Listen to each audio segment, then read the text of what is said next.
Yeah, Season yeah, 2. we rise, we thrive. Yeah, we step in our life. Feel good, we alive. Everything aligned. Yeah, we rise and thrive with Dr. J. Nicole. Give a long way, yeah, we still growing. Feet on 10, yeah, still showing. Today, we're talking about something that completely transformed the way that I evaluate my life, my decisions, my relationships, and my relationship with God. The fruit of the Spirit. You've been going to church any amount of time. You've probably heard the list before: love, joy, peace, patience, kindness, goodness, faithfulness, gentleness, self-control. But somewhere along the way, many of us started viewing this as personality trait rather than evidence. The fruit of the Spirit isn't a checklist. It's evidence, right? Evidence that we're walking with God, evidence that God is working in us, evidence that we're becoming more like Christ. Don't delay starting the journey. Order your copy today. Okay, y'all, the secret is finally out. We are going to Bali. When I say I am excited, that is an understatement. I want you to think lush rice terraces, breathtaking waterfalls, incredible food, rich culture, unforgettable sunsets, and the kind of memories that you'll be talking about for years.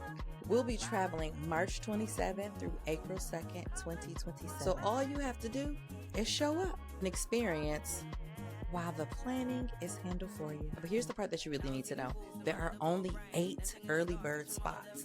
And after those have been claimed, the price increases and you can reserve your spot for only 25% down.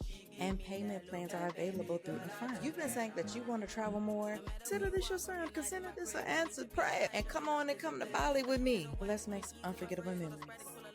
Don't miss out. Join the VIP list today.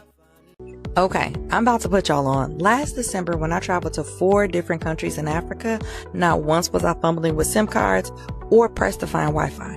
Airlo made it super easy for me to stay connected with just a couple of taps on my phone. Like, seriously, it was that easy. So if you plan to travel internationally and you want a safe, easy, economical way to stay connected, Airlo is it. You can use my promo code JNicole3 or go to try.airlo.com/the Dr. J. Nicole, and you'll thank me later. You already know who you are. This is a reminder of whose you are. Every piece in the Rise and Thrive collection carries that same truth we talk about every week. You are chosen, you are held, and you are walking in purpose. Wear it, carry it. The collection is live now. Welcome to Rise and Thrive with Dr. J. Nicole, the show where we rise in faith and thrive in purpose. I am Dr. J. Nicole. There are some stories that arrive quietly and then rearrange everything you thought you understood about resilience. And today's guest carries one of those stories. She was born in prison. She was raised in the foster care system. She is now a California attorney. My guest today is Sallia Wilkins, an attorney, speaker, and advocate who practices labor and employment law and gives her energy to the causes closest to her own story, mentoring aspiring attorneys, advocating for foster youth, and opening doors into the legal profession for first-generation and foster youth students. A graduate of Loyola Marymount University and the University of San Francisco School of Law, she has been recognized as Best Lawyers, won a Watch honoree, and named the National Black Lawyers Top 40 Under 40. Beyond the accolades, she is an emerging author and speaker whose message is simple. Where you begin does not define where you are capable of going. Please help me welcome the remarkable Sallia, but we're going to be calling her today Sallia Wilkins. Welcome. Thank you for having me. Yes, thank you so much for accepting the invitation. I always love when I just find a guest organically when I'm minding my business. Scrolling online, and you had this post that just captured my attention. Obviously, it was during commencement season, and you had on your regalia, and I forget exactly what the post said, but it was saying, you said they call it the system, but I called it survival training, or you made the post, but it landed, right? And that's how you're here today. Yes. So before we get into your story, I want to honor the woman that is sitting in front of us today. When you introduce yourself down on your own terms, who is Sallia Wilkins? That is a great question. I would say I'm someone who considers herself a resilient individual. I didn't allow the circumstances I was born into dictate my future and the trajectory of my world. And I'm at heart true visionary. I was someone who was able to see it before I could see it, before it was in front of me. I can see it. I can envision the life I wanted for myself. And I matched the work ethic to make sure that vision became my reality. That's so powerful. And really that is connected with something that I was watching yesterday. Excuse me, where the topic was believing is seeing, right? Versus seeing is believing. However, I wanted to challenge that or switch it around to be seeing is believing is seeing, Yep. right? So we see it in our mind, we believe it, and then we see it come to fruition in our real life with that hard work exactly that you're talking about, Sally. And so, wow, where did that come from for you? That is a $1,000,000 question. I've been asked that several times. Probably, I honestly am still trying to figure that out. Honestly, I'm a spiritual person. Mhm. In with God, and I feel like during a lot of those seasons of my younger life and my upbringing, I was definitely covered, with His Yes. provision and protection. And I knew deep down inside, I feel like this is something He instilled in me, like Mhm. I'll say the motivation and the desire to go beyond my circumstances, the environment I grew up in, what I saw around me, and be different, go against the grain and Yeah. go after it. And I know it takes a lot, and I sit and reflect. My story is, an anomaly. Statistically Mhm. speaking, where I came from, where I started off from, the likelihood of me being where I'm at today, practicing and having stability and, not still impacted by the system or incarcerated or homeless. That right there, set the stage. You think I become all of that. But for me personally, um, I was just very committed and driven to my journey. I just had an innate desire, and Mhm. the Mhm. credit I could just give it back to is God. It Yeah. was so much stuff around me, so many things I witnessed as a kid and, other family members, kids from my community whose past took a whole different turn Yeah. and their lives look so much different than mine, and I have the utmost gratitude that I had that willpower just to keep going, just to stay focused and to really see it before, I was able to attain it. Yeah. There's so many things that I heard in there. Yeah. One, I'm hearing that you're chosen, right? And in being chosen, it made me think of like Joseph's story in the Bible, all the things that he went through. Yeah. There's no reason why he should have been risen up to that position that he was in, right? And he went to the prison, to the palace. Yeah. You were born in prison, Yeah. right? And that's a sentence that most people can't even like hold in their imagine, like being born in prison. Yeah. What have you understood about that beginning, and what from that do you carry with you today? I think now, today, where I'm at, reflecting back on those facts, born in a women's prison, they hold so much weight, right? But as Mhm. growing up, a lot of the things that I thought, you know, were just a part of my life, I normalized. Like, okay, my mom, who was, who suffered from severe mental illness, she's paranoid, schizophrenic, and she was addicted to drugs. And that caused her to be in and out of institutions and the system and stuff. And for me, it was just like, oh, okay, I was, you know, born in a women's prison. My mom, got locked up again. But then it's kind of like, moving forward and having some reflection and grounding, like, wow, that is a big deal, when she gave birth to me, I was immediately taken out of her custody and cared, and I was placed into the custody of the state. I became a ward of the court immediately, and then I was with Mhm. my family. And just trying to reconcile that today, it's just like, wow, that is something because according to any statistics that are out there, someone being born in prison to the type of mother I had, oh, it's guaranteed that, I wouldn't have become an attorney or be where I'm at today. I would have most likely along the way from, the time I was born, 18, been wrapped up in a lot of the chaos and got involved with a lot of the wrong things and stuff like that. So it is something. It's definitely something to reflect and, you know, deep think deeply upon. Yeah. And one would even think that you would end up where you started, literally, right? Absolutely. Absolutely. Quick pause. I've been loving Canvas Beauty, a Black woman owned brand all about confidence and self care. Shop canvasbeautybrand.com/Genie3 and use code Genie3 to save. Now back to Rise and Thrive.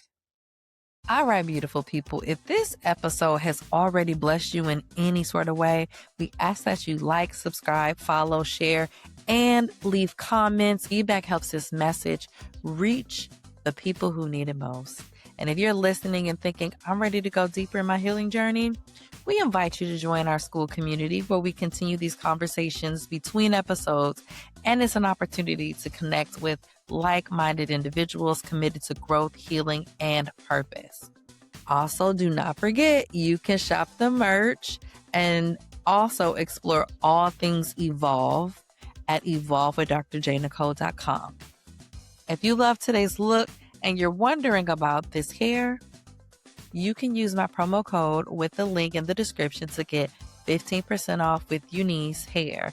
That's UNICE. Thank you for rising with us. Now back to your regularly scheduled programming. So you said you were placed in the care of family. Yeah. How did you what was the journey from family placement to foster care placement? So for me, my story is a bit unique from going from my mom's care when she first had me. I wasn't with her that long, didn't get the bond, didn't get the normalcy of, a mother and a child, being brought into the world. So when I was placed into the foster in there and I was placed with family. So that's called like a kinship gap. Still your word of the court. You have social workers who are checking in. The state is, paying for your necessities and stuff like that. But you're just placed in the care of people you know, which is, and mine's is a bit unique. When I was placed in to my grandparents' care, they were already elderly. My grandmother wasn't walking. She was disabled. She was legally blind. So I became kind of a caretaker for her as a child, as a toddler. I skipped preschool. I was home helping out grandma, changing her bedpan, bathing her, giving her At her what age? 4 years old. I was taking an insulin syringe needle and drawing back the insulin and measuring the units and administering her insulin at 4 years old. So that was something. We gotta slow down. Yeah. Because my brain is very visual and I'm thinking like a 4-year-old, as small as you are, like to be able to do this, to do it precisely, to be afraid. Wow. Yeah. Okay. And you have memories of this. I think that's the other more, like, I don't know which is more impressive, that you did it or that you did it and you remembered it. Yeah. 4 years old was a particular special year for me. It was a lot of bad stuff that happened and things that, my memory always, makes me remember and stuff. So that's probably one of the earliest seasons of my life that I absolutely remember vividly. I remember watching Barney and PBS, Sesame Street, and those, and still, in between those breaks, helping my grandma, tending to her and stuff. And I'm a middle child. I have an older sister too. So during that time, she was already in grade school. She was like in I want to say the second grade probably. So she was already going to school, but I was still around the house and, helping grandma. So your older sister was also in the custody of your grandparents? Yes. So both of us. Okay. So while she was at school, you were getting lived experience as a CNA. Yeah. Almost. Yeah. Okay. Wow. But Yeah. when you think about it though, like children at a certain age, they can do a lot of things. Like Yeah. you teach a child, they can learn a lot of things early. Yes. Very much so. So then so that was happening because I asked you to slow down because I was still stuck on that part. Right. Yeah. And we go from basically being a caretaker to grandma at 4, administering insulin. Yep. Then what happens? And you mentioned too that some other things happened at 4. Yeah. It was a lot of abuse and stuff that I visually remember and stuff. So yeah, all of that be probably it will be definitely be detailed in my memoir that I'm working on. But, so that year in particular stood out. I had no idea why I wasn't in preschool, but I had other resources and stuff teaching me things. So Yeah, you said you were watching Barney, PBS. yeah, You were soaking it up. yeah. And my grandmother, she was a very intelligent, brilliant woman. She couldn't see legally. She wore like bifocals and stuff, but like I asked her all tons of questions, and she was that generation that leaned heavy on the encyclopedia. I know a lot of people, Yeah. but she Y'all had had physical.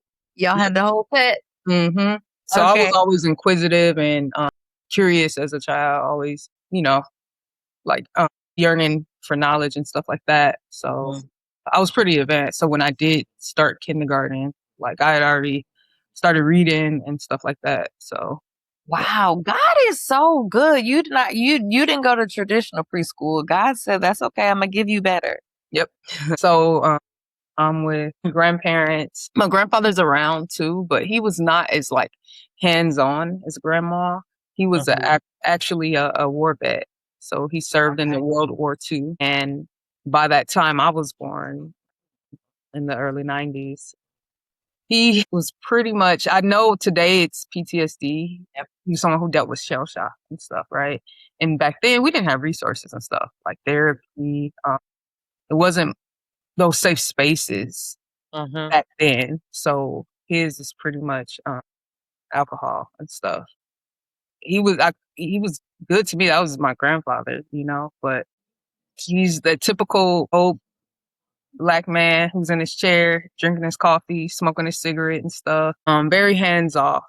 So by the time I was 10, he passed away.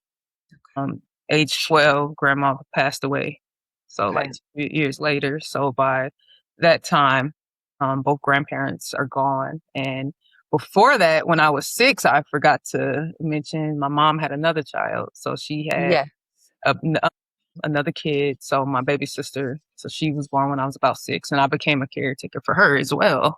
So I'm in school at this time, but after school, it's not just, go focus on your homework, play outside. No, I'm changing diapers, making her a baby formula in the bottle. I knew to do all those things. Like I remember before a cord fell off, like I was a child literally looking after and raising a child. So me and my older sister were caretaking for her, like I remember all these different chapters. And I have friends today now who are all parents and are having kids and stuff. And I was like, I remember this, when from Pampers and, knowing how to wipe her correctly and change her, put creams, powders down, and her moving on to pull-ups and learning how to walk and talk and teething and all that.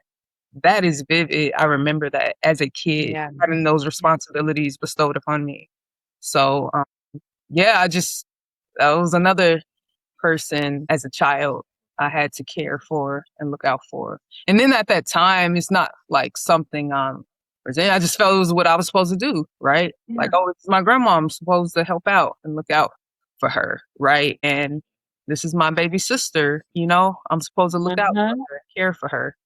And today, when I'm dissecting and looking at things from a different lens of like healing and stuff, that wasn't okay. That's parenting addiction.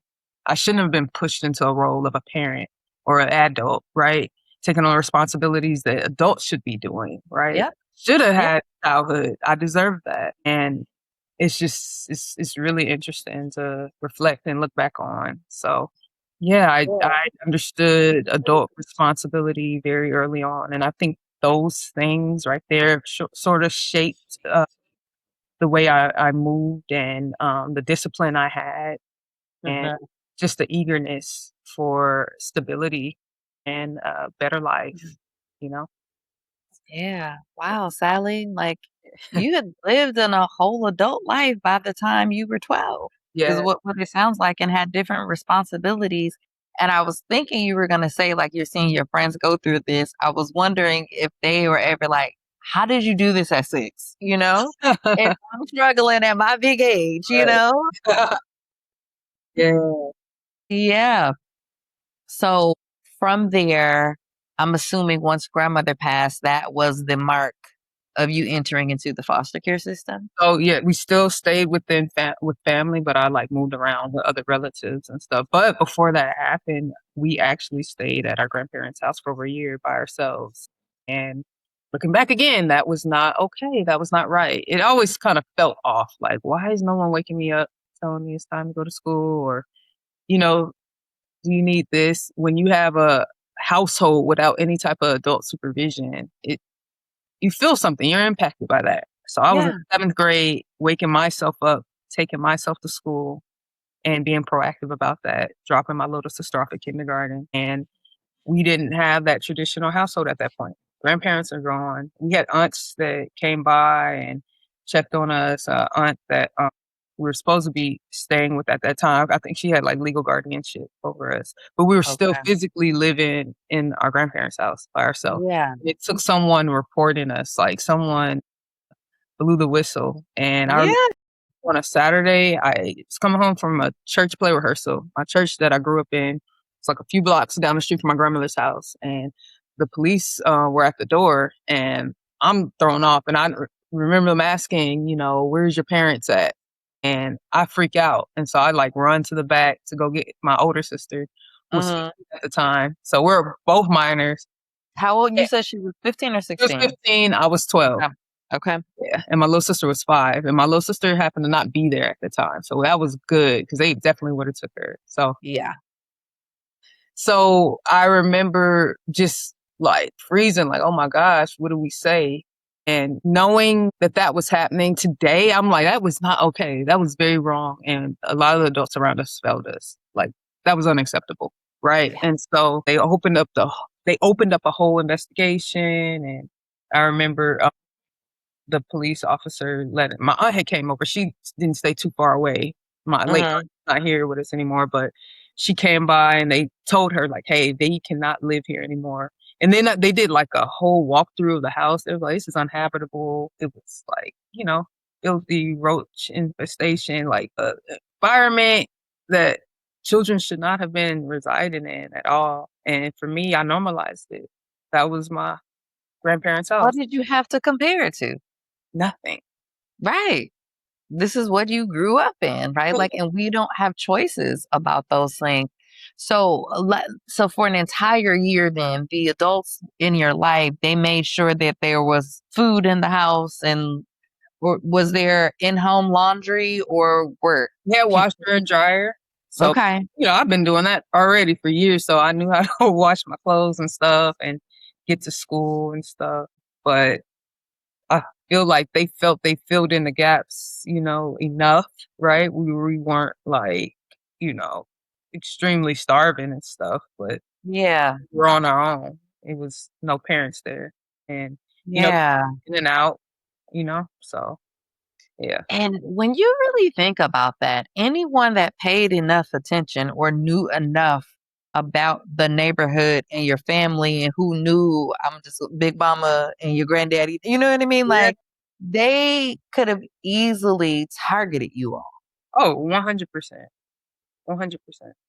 Again, girl, Right. chosen. Uh-huh. Okay? Because wow. Yeah. Okay. So I keep trying to jump. I'm gonna just let you take me through the storyline, because there are layers that are in here. Yeah. So, that was tough. So when they did, and deep down, I was kinda grateful. So I was able to go stay with my aunt, my late aunt. Her and I had a close relationship, and just thinking back now, like, I knew that, it felt good to have that, like, parental figure to come home to after school, right? And you need that. You need that. Mhm. Mhm. And my older sister and my younger sister there with my other aunt who had like legal guardianship over us. And so those next few years, finishing up middle school and entering high school, it was a bit complex. It was heavy because, my aunt at the time, that's my mother's older sister. She already had a child. She had one child, went off to the Navy, did her thing. And I know at that time she probably felt like, like I'm done raising kids, like why should I be responsible for my Yeah. younger sisters, you know, decisions and stuff, right? She keeps having kids she can't take care of, she's in and out of prison and, she's battling drug addiction and stuff like that, Mhm. afflicted with mental illness and stuff. So I could feel the weight of that resentment Yeah. and it felt like a rejection because I'm still a child and I didn't ask for this. I didn't No. ask to get into this, be brought into this situation. My sisters, none of us asked for this. So Right. kind of like, you know, like innocent in all of this, but we still felt it. It was a lot of that. Mhm. And then when I would look, I would always take those inventory assessments. Like I look at my cousins' life and so they had their parents, they had their dads, their moms and stuff. Mhm. Mhm. So I always felt like an outlier. I always felt different and stuff. Even when I would go to school and stuff, like my friends, they had their parents, their immediate parents and stuff like that. They had that type of support. And so I know people would look from the outside looking in, like, oh, they're with their aunt, they're with their mom, sister, they're with family. That's so good. That's so great. But no, Big word. yeah, it's complexities and layers in that. That Mhm. doesn't compare to that. The emotional abuse and stuff and the heaviness you feel and how that shapes you, how that impacts your self-esteem, your Yeah. self-worth, you know? Yeah. Like to feel so unworthy, unlovable, like because you already, don't come from a traditional upbringing. You don't have mom and dad there. And during this time, my Mhm. dad, he is not around, not present. I actually had another guy step up and claim me. And I would ask my mom, she'll be like, that's not your dad. He just, is like a godfather, but he would like claim me and try to be there and support and stuff. But he was in and out of prison. He trafficked drugs, so he was like a little drug pen, and so he was there as much as he could be. But I remember him being locked up like for over 15 years. So he was pretty Wow. much gone when I'm, you know, at that prime and needing that support and love. He's away. He's locked up in federal prison. And then the guy who I have his last name, he's on my birth certificate, which a funny moment. I had a moment to look at my birth certificate today. Okay. Not today, but like in present time and see where I'm born at, the birth certificate has the address of not a hospital, but the actual women's prison my mom was in, Sybil Brand. So that is so interesting. And That is it's still like an operating it's institution. closed. It got Okay. closed down, but it still has that address. It's probably just buildings right now, but it's not operating today. But that address is still there Have today. you ever thought Nope, about going? I have thought about going, but yes, I have thought That about. I is have not gone yet. I have not gone yet, but I am. I definitely want to take a visit for sure. And it's based on the movie Silver Brand. A lot of people don't know that. Silver Brand with Lisa Ray and Monica Calhoun. It was a couple of them in there. MC Light. really? Yeah. It's based on that movie, Silver Brand. Sybil Yeah. Brand. Yeah. That's the name of the women's prison. My mom had, Okay. but they put a movie out there Yeah. called Silver Brand. It came out in like the early 2000s, but it's based on that. Yeah. Interesting. So I But probably seen it, but just not watched it, but like heard of it and was just like, oh, okay. yeah. Just Yeah. A yeah. lot of women were getting, abused and all that in that prison and stuff. So Uh-huh. yeah. Yeah. So yeah, my dad who's on the birth certificate, he never claimed me. He was never there, never around. And I remember getting in contact with him when I was about 23. I got diagnosed with lupus and I wanted to know more, like, where did this come from? Because I've never seen it on my mom's side of the family. And so Mm-hmm. I was able to get in contact with him and visit him. He was at a veterans hospital and suffering from leukemia. And so I reached out and I was able to go visit. And it was such a moment seeing Wow. Wilkins on the eraser board, seeing his last name, like, oh, wow. And when I spoke with him, we talked, and I just finished college and stuff. And my question was, why didn't you ever claim me? He said, because your mom just put my name down and stuff. And like, he just never believed that. And I was probably conceived between some drug binge. Like, they were both on drugs and stuff like that and hanging out. And also a war vet too. He served in Vietnam. And it was it was tough to hear. And I remember the question he asked me, well, what do you want? I don't have any inheritance for you.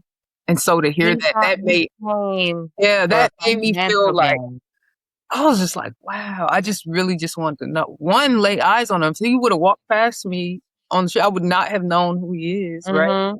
And so I was able just to see him and take that in. He just asked a little bit about my life, where I'm at, do I have kids or any of that? And I told him, I wanted to get a DNA test confirmed. He said, okay, that's fine. But I remember never going back up there and talking to him. And 2 months later, he died. So, but I don't know. I could say this: Father's Day just passed. It was last weekend. I really don't know what that feels like to have like a dad or to have like a paternal figure. I don't know. You know what I mean? When you don't know, it's something you really grieve. Well, I don't know what it feels like. It's not like it was something that was just there consistently and was taken away. And I'm sad that it's not there no more. Like when people lose their mom, right? You know what it was. It was something there, and you're grieving it, and it's been taken away. But for my dad, it just felt like it was nothing there, and I don't think about it or hope it. But ideally, yeah, I would love to have a dad or to have, that type of figure in my world and stuff. But it's just one of those things that I just didn't have. So Yeah. So did the results confirm that he was biologically your? I didn't get them done. My mom tells me, like, I'm pretty sure he is. Probably so. Like, I look like him, but I do I was plan gonna ask you when like you saw one of him. those Yeah. DNA things that will pretty much, trace, who you're related to and stuff like that. Yeah, but people on his bloodline have to have done it. True. That's the other part about it. But I could imagine how that could have felt.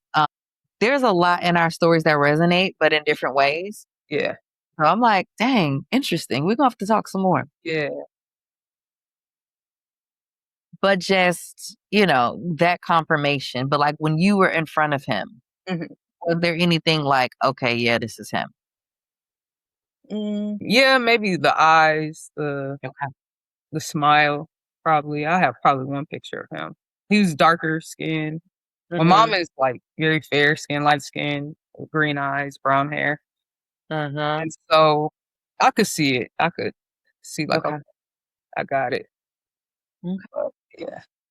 And even though you didn't have that earthly parental figure, and I know you know this, but I want to just offer it to you and say it again anyway, right? Like that wound, that emptiness, Yeah. that void, Mhm. God can and will fill it. Yeah. And this is coming from somebody who I'm an ultimate daddy's girl Mhm. up here, right? And I never had the opportunity to be a daddy's girl with my biological father while he was here on this earth. Mhm. We were able to like form a relationship, but like never had that. And when you have that gap, you can make some really not the best decisions, I think sometimes. And I just want to encourage you to ask him to fill that in for you Yeah. and to give you everything that you never had. And maybe it's a good thing that you never had that attachment because you would have something to grieve. Yeah, for sure. Right. So not at all to downplay your experience. Sometimes those things are protection. Yeah. Yeah. Not even sometimes. That type of thing, it is protection, Yeah. right? Mhm. So, but I get what it's like to see everyone have active access to their parents, and you're like, okay, you know what I mean? And so, of course, you know what I mean. That's part of what we're talking about today. So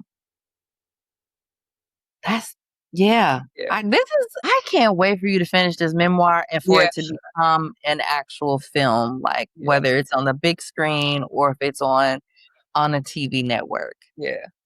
Yes. Like this is a story that needs to be told, that will be told.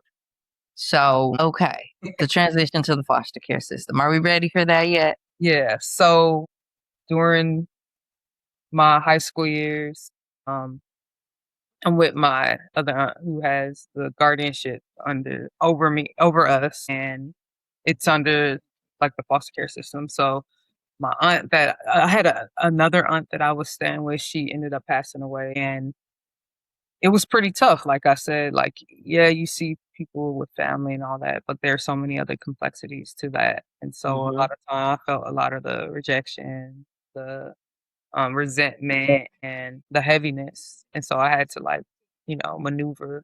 I relied a lot on other safe spaces, like going to my church I grew up in and seeking out mentors there and having other women show up and be like surrogate maternal figures and stuff like that. Mhm. And so that was very impactful and life changing for me.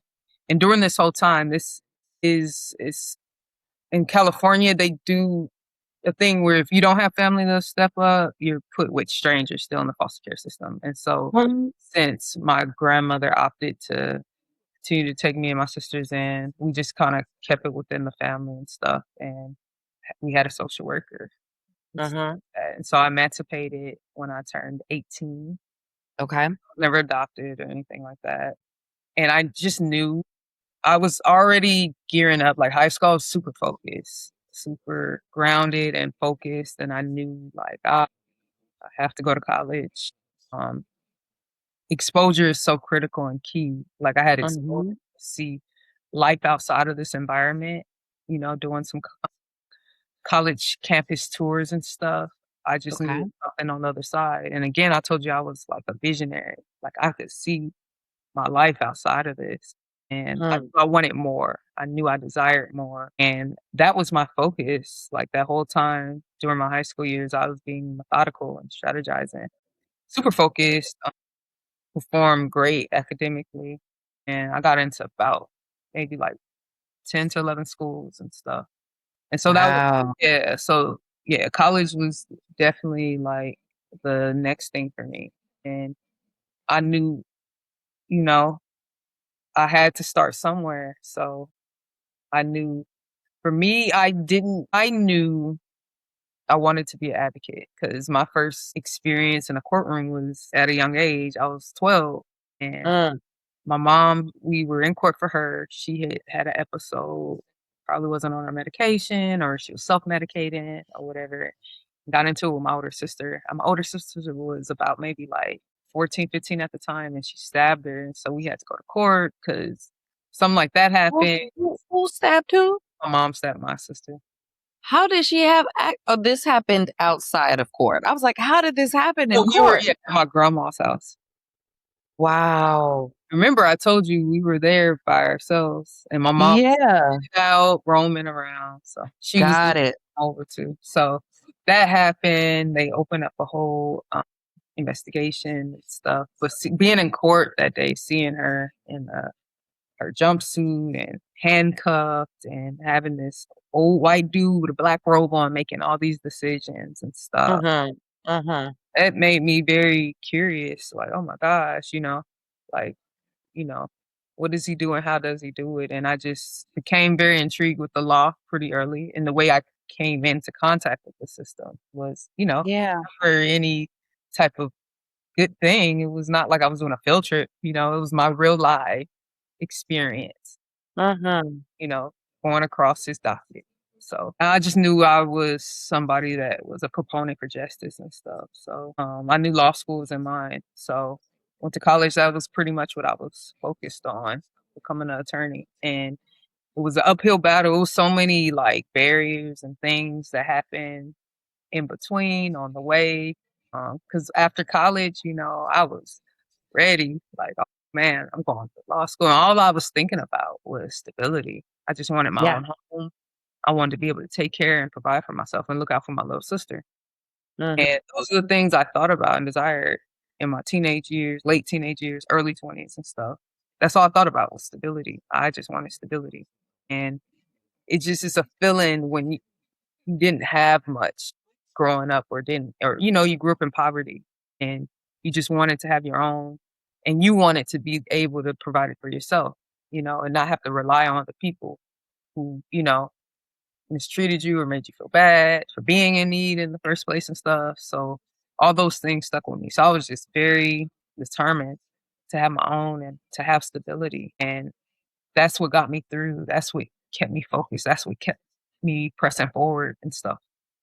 And so it was a lot in between. Like I told you, I was dealing with a lupus diagnosis. I had to take care of my health and take a step back. But during that time, I was such a visionary. I had to make sure that alignment was there. I surrounded myself with attorneys. I knew I was aspiring to be where they are. So I worked at a law firm or I sought out mentors who were attorneys. I went to events. I made it my business to stay in that environment where I was surrounded by it and it kept me going. It kept me motivated. It kept me on my feet.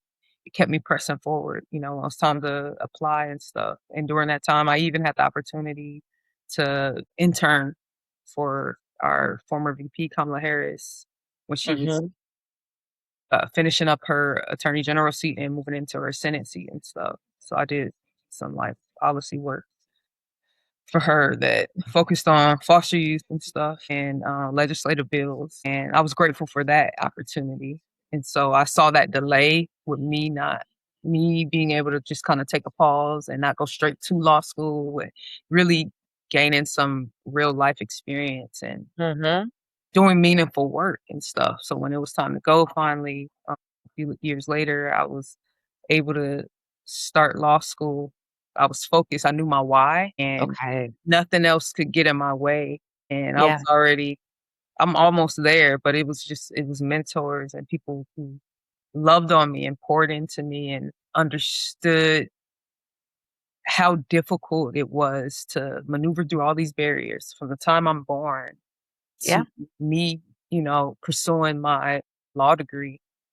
And, they were just, so helpful along the way. And I have the utmost gratitude for them. It really, really took a village and stuff. And Yeah. so for me, being in the position I'm in now, I make it my business. It's my priority to step up and show up for those who are coming up behind me and who need that support and who needs that help, those resources, and just that Mhm. love and to feel seen and stuff. And so I do a lot of purpose work outside of practicing. And I'm very, very grateful, to be in the position to be an attorney, but like being able to help those others who are out who've been in my shoes and stuff, like that right there, that hits heavy. And even becoming I got the law degree, I'm finished, and then it's a whole nother barrier of getting my license, right? I have to Oh, pass yeah, the bar exam, and I heard the California is the hardest. bar exam. I had to take it 3 times,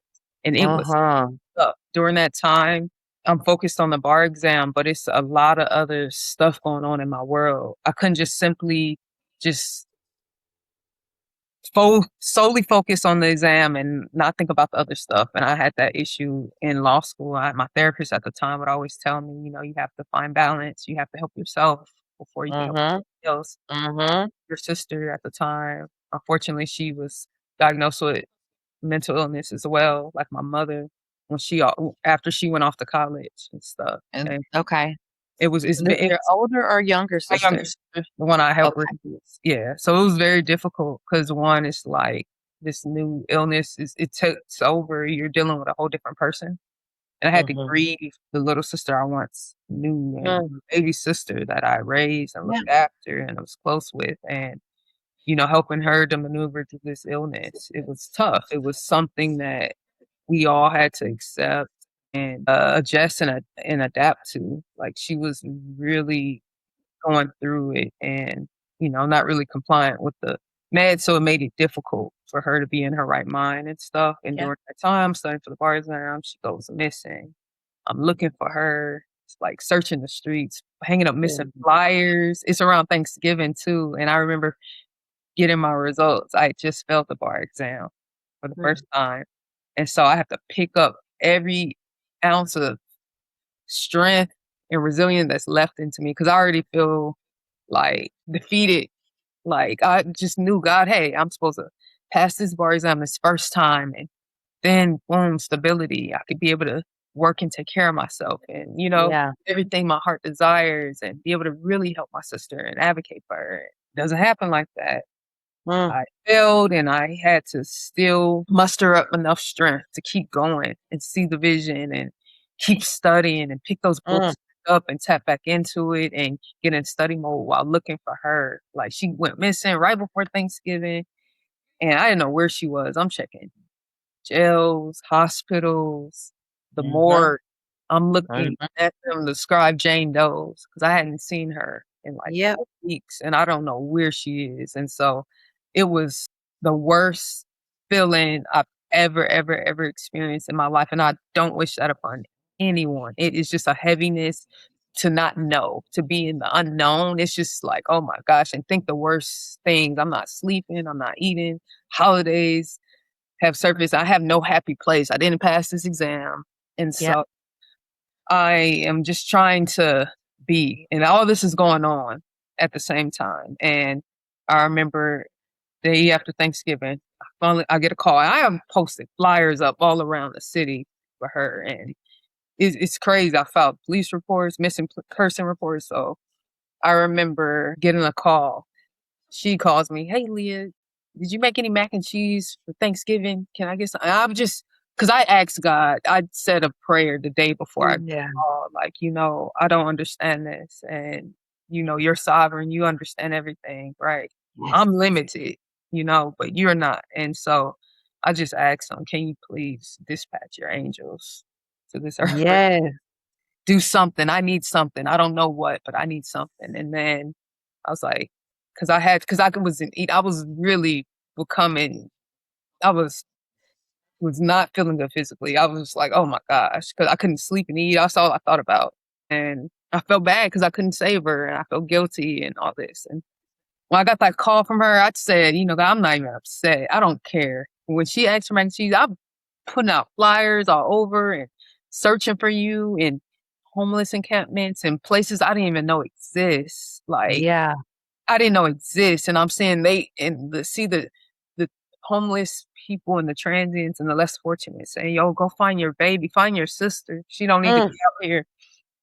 And to hear that and see what I saw visually, like there are people living like this and Yes. okay, and they don't have family looking for them, right? And I just was like, just grateful. My heart was just like, oh my gosh, so settled after that. But that was tough. And I still had an exam to conquer. So it wasn't Yeah. easy after that.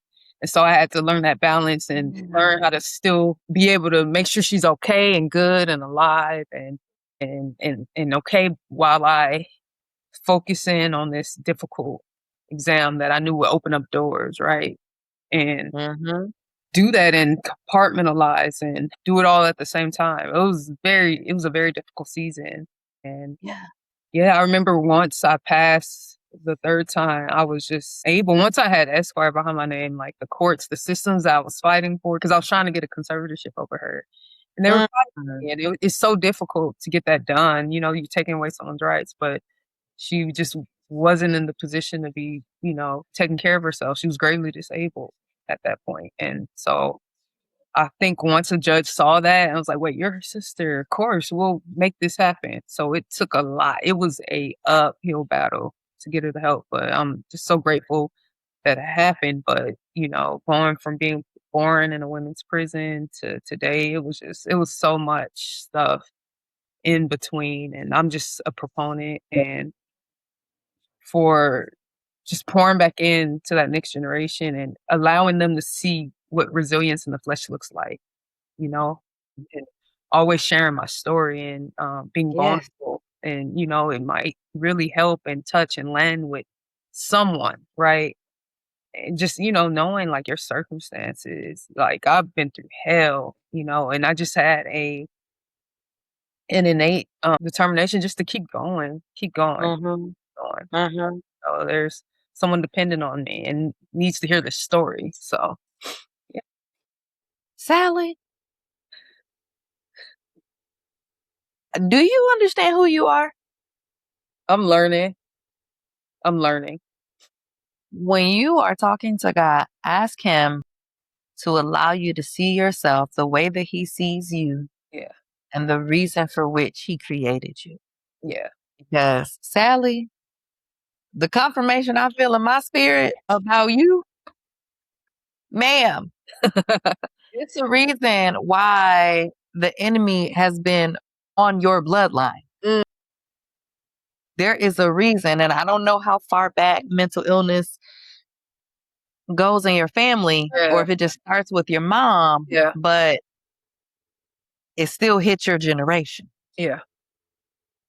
And you are the one. You are the cycle breaker. Yes, That's why you were able to do those things at 4 years old, at 6 years old, at 12 years old, at 18 years old. Like it doesn't stop. yeah, That thing that was put in you. So, like, this is very much like I mentioned the story of Joseph. Like, he had a dream in the beginning. yeah, He told his family, some of them didn't like it. They sold him off. You know what I mean? And all of these crazy things happen. But, like, God gave him a vision. Like, for you, it was for you becoming an attorney, but you're an attorney now. yes, You are Sallia Wilkins Esquire, yeah, and it don't stop, yeah, which means there's still more. yes, And obviously, this Esquire, this law degree is a big part of that. yes. And I want to commend you for never giving up. Thank you. Thank you. You took that bar exam 3 times. And then that first time, hell literally ramped up. Yeah, And you had to go, like you said, through these places that look like hell on earth. yes, Like you said, places you can't even exist. You probably can't get the smells and the sights and everything out of your senses. yeah, And even how you felt being in those spaces to see human life yeah, occupying those spaces. yeah, You are such a threat in the best way. And I want to remind you, just stay sober, stay vigilant, because our adversary, the devil, walketh about like a roaring lion, seeking whom he may devour. yeah, Remember that, because as you ascend, you're going to encounter more lions. yeah, But guess what? David slayed lions, bears, and literally a giant. yeah, You remember that, like everything you have is on the inside of you. You can overcome all those things. Those things are nothing. yeah, You are a giant slayer. yeah, You are a lion slayer. You are a bear slayer. And there's nothing, like you said, God, you are sovereign. yeah, Go to him first. Stop trying to do it on your own. But I know yeah, that goes against the programming, right? That was in you, that where biology, like nature kicked in, which was really probably like the Holy Spirit guiding you to do these things, because there's nothing else to really explain this, right? exactly. God goes before you. And I want you to say it, God, Father, go before me. Every time, go before me, go before me, go before me. You have the language now. Yes, You have the relationship with him now. yes, All you got to do is ask, tap in. You tapped, the next day you got the phone call, baby. You got Jesus on the line. You know, like yeah, for real. Like, because some people, they not experience that. When you call on God and he sends that answer, you got it. You got that oil, sis. yeah, yeah, yeah. Woo. Listen, the questions that I had, I'm like, I'm just scrolling through them because this is oh my goodness.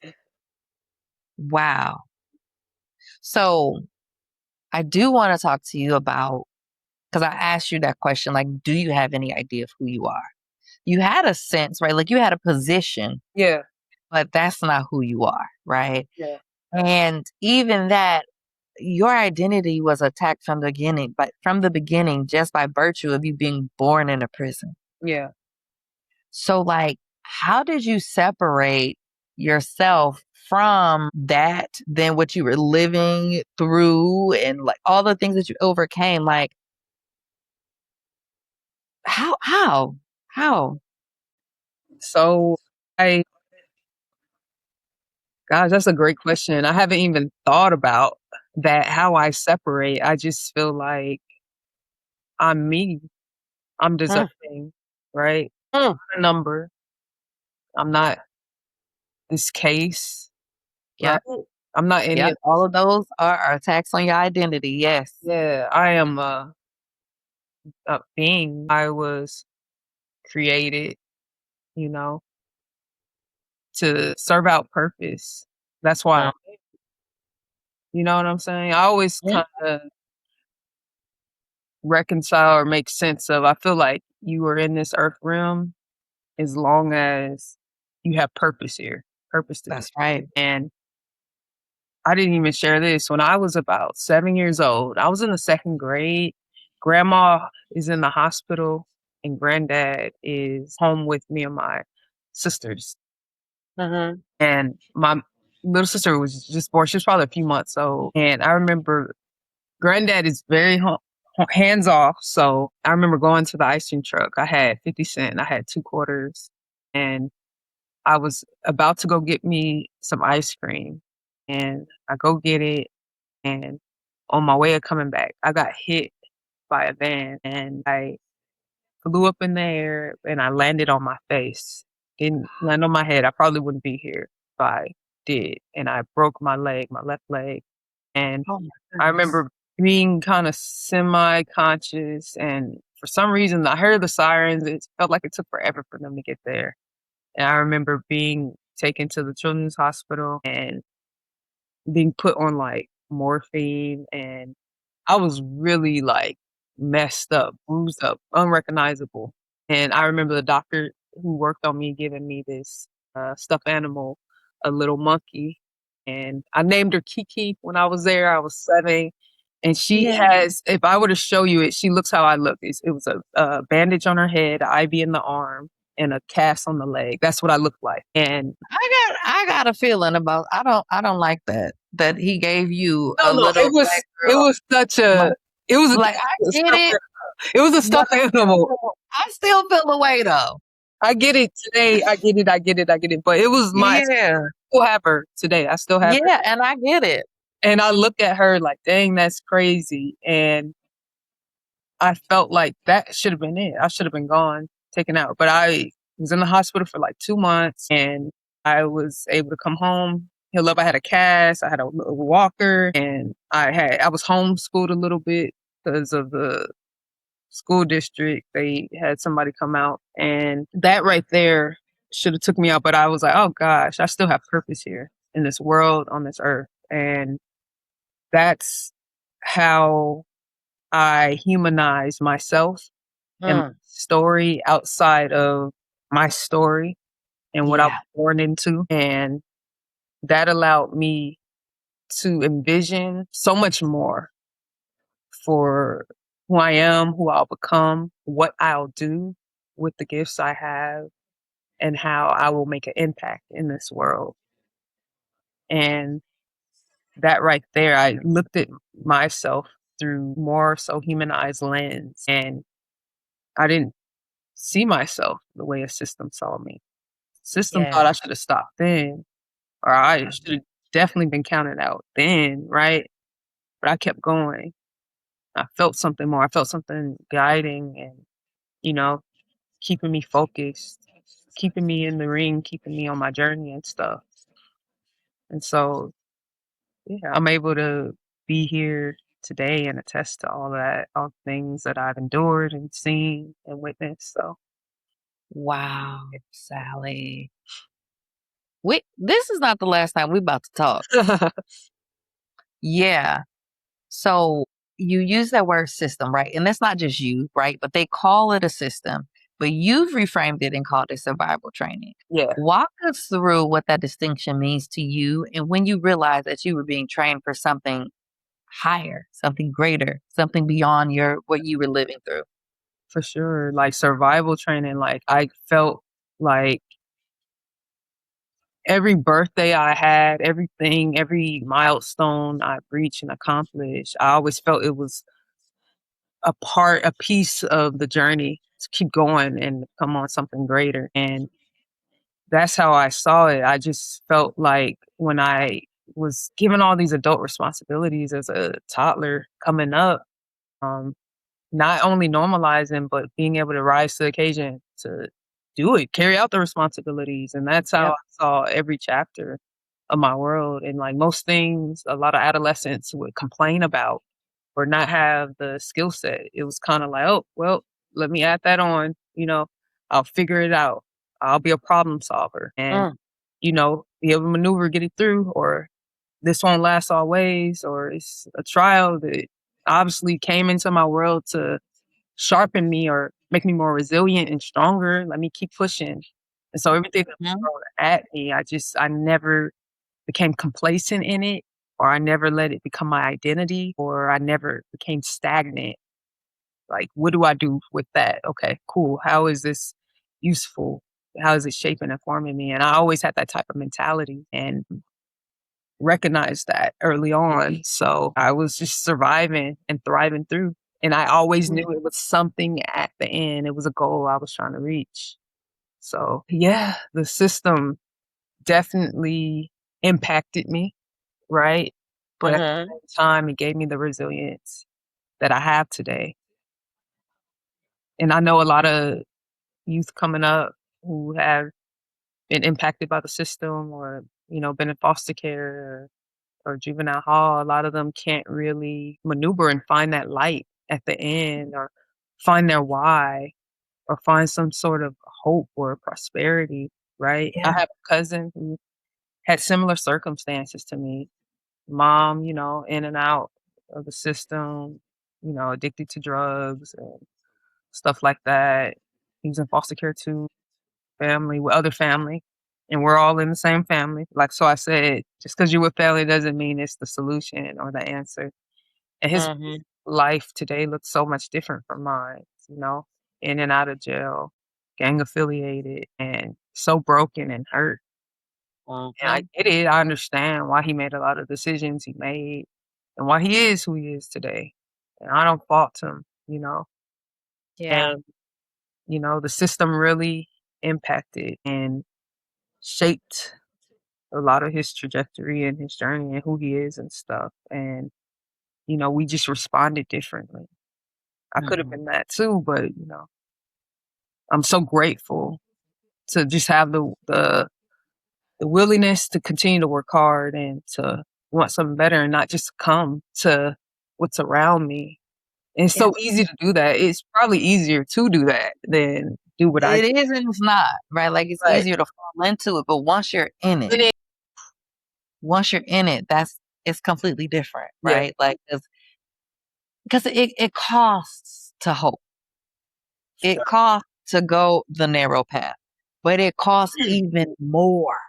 When you're And, like, there are few that can understand your path. Like, why would you just do what's easy? Like, or maybe trying to tell you nobody's expecting much of you. yeah, So you don't even got to do all of that. yeah, Like, and there will be, I'm sure you probably experienced some of those people that said maybe some of those very things to early you, on, but for like, sure. Yeah. You'd be just and like where are they now? yeah. Mhm. Where are they now? Around avoiding accountability, Mhm. singing my Mhm. praises, or distant. Well, That's or you all. said or distant? Or distant.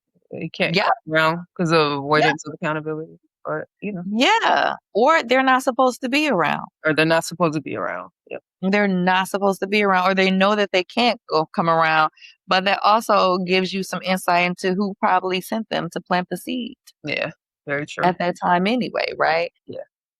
And there's, I want to make a suggestion. When you speak about that cousin of yours, you said who he is.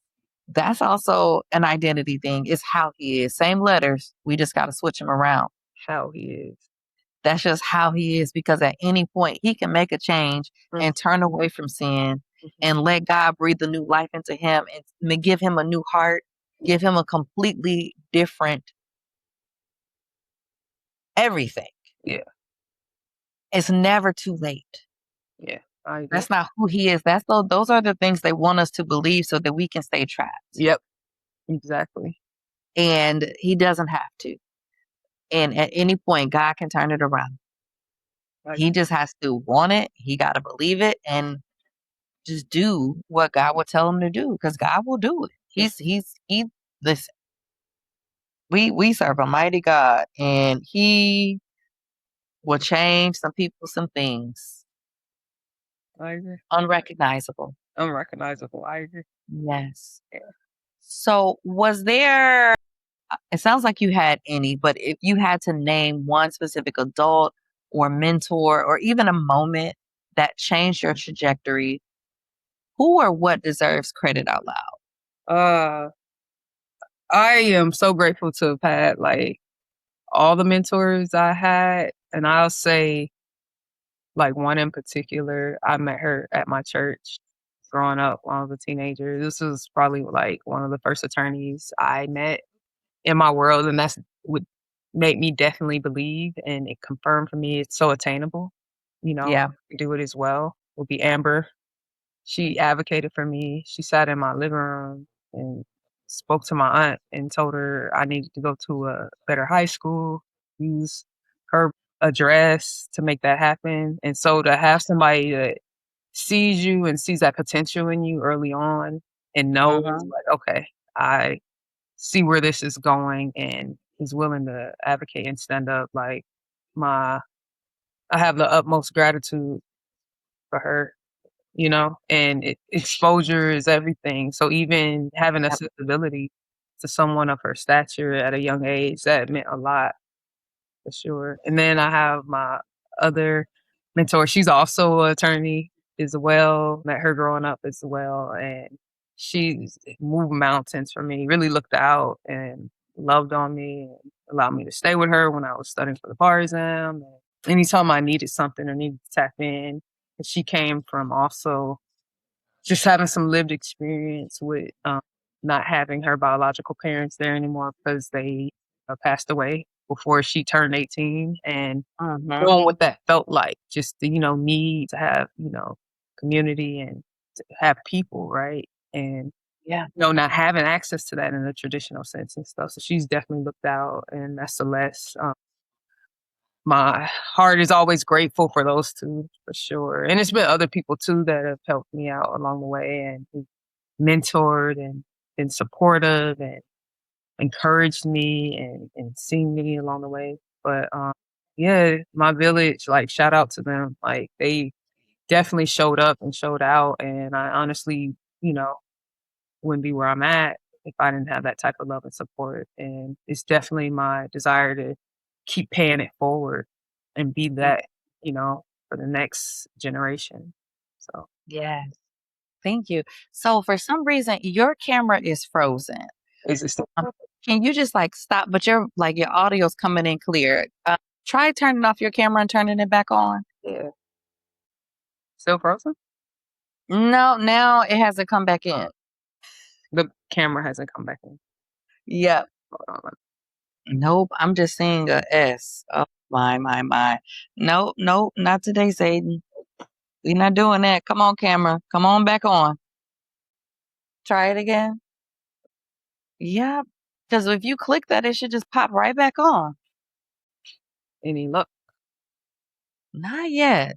I mean, it's recording. We just gonna roll.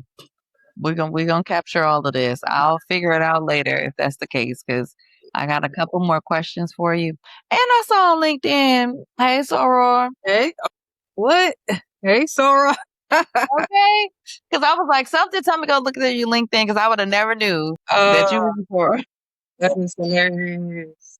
Yes. So, what is one belief about foster youth you wish that the public would release, and what the truth you would like to put in? Excuse me, let me start that question over. What is one belief about foster youth that you wish the public would release? And what is the truth you would put in its place? One truth about foster youth that I wish the public would release would probably be that we are greater than our circumstances. We have things in us that will definitely debunk every statistic, that will challenge every adverse childhood experience. And uh, what is the second question? And what truth would you replace it with? The truth I will replace it with is we're greater than our circumstances. We are. There's nothing we can't do. There's nothing we can't become or work hard for in spite of. We'll always be resilient. Your audio went out a little bit. Not yet. Can you hear me? Okay. You can hear me Perfect. now? Yes. Yes. Yeah. I knew that mic was going to go out. I was charging the other one. Yeah. Here I go. Not today, Satan. Girl, you was already ready for this. I forgot to look down and check it. Is my video back? Nope. I'm scared to tell you to refresh your screen, but actually you will because it's still recording on my side. See if you refresh what it'll do. Ah, there she is. Okay, we're back in business. Yeah. Okay, now I want to ask you that question over just in case we don't have the video. Yeah. Okay. What is one belief about foster youth you wish the public would release or let go of? And what truth would you put in its place? Okay. A truth that I would like the public to release about foster youth is we're greater than our circumstances, and we have everything in us to debunk every statistic that's already written out our story and our ending. And we're greater than and more than any statistics for adverse childhood experiences. We have so much to bring to the table, and there's nothing we can't do. And one truth I would like to release is, again, we're greater than our circumstances. We're so resilient, we're powerful, and I feel that these hardships in growing up system impacted have shaped our worlds, but in the same sense, they've definitely given us a lot of resilience to be triumphant. And we don't need sympathy. Humanize us. Look at us as human beings who are here with a purpose. Our beginnings are absolutely different, and we don't come from those traditional nuclear families, but we're still worthy of love, and we still have impact to be made while on this earth. That's so good. That's so powerful. So good. And what I think is interesting is you identifying with being a foster youth, Yeah. even though you were with family. Yeah. Talk to me a little bit more about that. So for me, when my mother gave birth to me, I immediately was taken from her physically. Didn't have the time to bond or anything like that. Yeah. And when that happens in this state, a parent can't take care of you, your biological parent can't take care of you, you're automatically placed in the care of the state. You're a ward of the court, Yeah. meaning no one has legal rights to you, right? You're not with your biological parents and stuff. So in California, the foster care system has a umbrella under it called kinship of care, right? Mhm. So they are able to place you with family, with people you related to and know, but still be under the ward of the court Mhm. until you are legally adopted, right? That means Or you're no longer emancipated in your case. or emancipated in my case. And that happened when I turned 18. So during that whole time frame, I was still a ward of the state, a ward of the court. I Mhm. was never adopted. I was just in the care of family, but, checks are Mhm. still written from the state. I'm still taken care of by the state. And my parents had no type of legal custody of me. So in a sense, you know, I didn't really belong to either family, you know, or my biological parents. Yeah. State had to say all those years. And when I graduated from high school, I remember in college I had to turn in a form to the financial aid office because traditionally when you have a parent, you're usually using their taxes and Yep. information. Nope, it's my foster care emancipation form that declared me a ward of the state. And so for my financial aid purposes, I was an independent student at nobody. So yeah, when people ask, some people don't necessarily understand, but yeah, it's still foster care. You know, Mhm. I'm still emancipated when I'm 18. I'm still a ward of the state, and I just happen to be living with family, people I knew, versus being in a group home or with people in a foster care home with people I wasn't related to biologically. So, Mhm. That's also my reality. I yep, was raised by family. It was the great aunts that came through. yep. Yep. So I totally get it. Totally get it. But I wanted to hear from you what that distinction, Mhm. was for you. Now, excuse me. All right. So somewhere right now, there's a child in a placement, whether it's with family Mhm. or an unknown family. They're Yeah, carrying a label and a case number, or maybe even feel unseen. I yeah. want you to take a moment to speak directly to that child. What do you need them to know?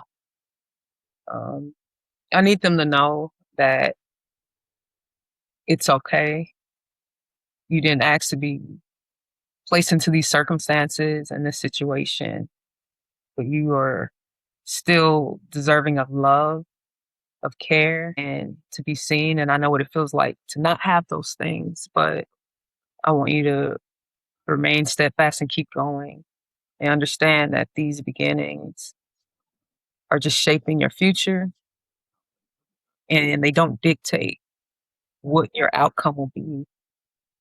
So continue to work hard, continue to use your voice to advocate and express your needs. Don't be silent. Don't Mm. feel unworthy. Don't feel that you don't deserve a safe space in this world because you do. And just understand that your situation is going to get better. Everything you feel you're carrying, those boulders on your shoulders, and not feeling seen and feeling abnormal, feeling like you don't fit in, you know, and you don't have everything that your friends and peers have or have access to. You get to decide whether you'll have that. Keep going, and you will be able to provide all those things you think about, pray about, cry about. You have the power and authority to make that happen for yourself. And I get it, it sucks, but don't be a victim when it comes to your circumstances. Continue to just keep working and going and moving forward and pressing forward. And you will ultimately reap all the benefits of your resilience and your hard work. Be a visionary. I See was it waiting before you on it. see it. And I know it looks chaotic and crazy around you, but be a visionary and see it. What you desire, how you want to live, put that up on your wall. Write it down, write those visions, Make it plain. and you'll have it. Keep manifesting. You'll have it. That's good. See, I was hoping that you said something about the vision and not letting go of that, right? Because that was given to you. Yes. Whoever's listening, whoever that message was for, that was given to you, that is your guiding light. Do not let go of that. Be careful about who you share that with, if anybody. Yeah. God will let you know who you can share it with, and he will send you people the same way he sent Sally people Yeah. who advocated for her, who made resources available, who saw who God created Sally to be and said, "Hey, we need better. We need more." Yeah. And follow through with that. There's somebody there for you, and you'll know who it is.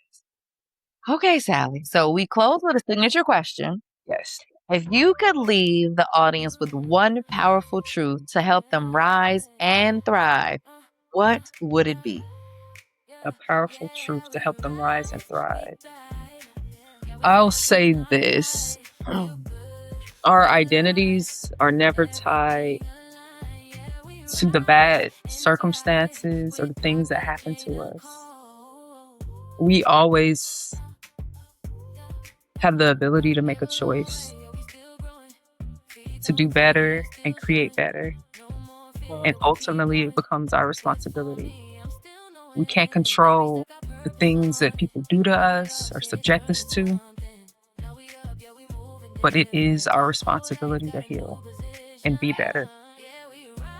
And so we ultimately become in those positions to sow seeds and show up for others and support and step in and be intercessors. So just remember that we can't control those things, the outside stuff, but we can control how we respond and how we heal and when we heal. That inner world is so important Yes. because that's just between you and God. Mm-hmm. Yep. And no one can take what they don't know is there. Exactly. That's the other part. And that goes on both sides, right? Like no one can help you heal what they don't know is there. Exactly. So it's important to seek help when you need help and then protect your dreams, those things when you need to. Exactly. So, Sally, thank you so much for trusting us with the truth of where you began and the testimony of where you currently stand. And you are absolutely living proof that a hard start can easily become a holy assignment. And I just can't wait to see, because I felt all type of stuff over here. Confirmation the Holy Spirit was going off, and I was like, okay, I don't know what's coming, but it's gonna be good, right? And so to everyone listening, your beginning is information, it's not a verdict. And the same God who carried Sally and me is carrying you and your purpose. Okay, and you're not giving that up. And Sally, if they want to stay connected, where can they find you? Oh, yeah, absolutely. You can find me on LinkedIn, my first and last name, Sallia Wilkins. And you can find me on IG. That's going to be Sally_Mel Street. And you can also find me on TikTok. I think it is Big Sal. But That yeah. sounds so Italian. Big Sal, like you a mobster. Yeah, but I love to connect, stay connected, follow me. I'm always posting inspirational stuff. So yeah, thank you. I appreciate it. Yes. All right, family. So if Sally's story moved you into something, do not sit still here. There are 3 ways that you can keep rising with us. And we have the Fruit of the Spirit devotional. So if you are ready to heal, to get to the root of that, right? And you want to heal in faith and let love, joy, and peace and patience grow in real time, my Fruit of the Spirit devotional was written for exactly this season. It's a daily companion for anyone who's looking to build from the inside out. And you can find it through my website, evolvingdrjnicole.com, but it's also available on Amazon. And second, this is a reminder about the merch, our Rise and Thrive merchandise. It's a quiet word of encouragement every time you put it on. So you can shop the collection, also available at evolvingdrjnicole.com. And if your spirit is whispering that it is time to truly rest, restore, and rise, I'm taking a group of folks to Bali March 27th through April 2nd, 2027. This is going to be a wonderful renewal, and it's going to be an unforgettable experience. And spots are filling now. And make sure you claim your spot. I'll insert a link down in the bottom. And I invite you to, Sally. Okay. Come on and come to Bali with us, girl, because we going to Bali, okay? All right, y'all. And as always, I'm Dr. J. Nicole. Keep rising in faith and keep thriving in purpose. And we will see you next episode. Yeah, we rise, we thrive. Yeah, we step in our light. Feel good, we alive. Everything aligned. Yeah, we rise and thrive with Dr. J. Nicole.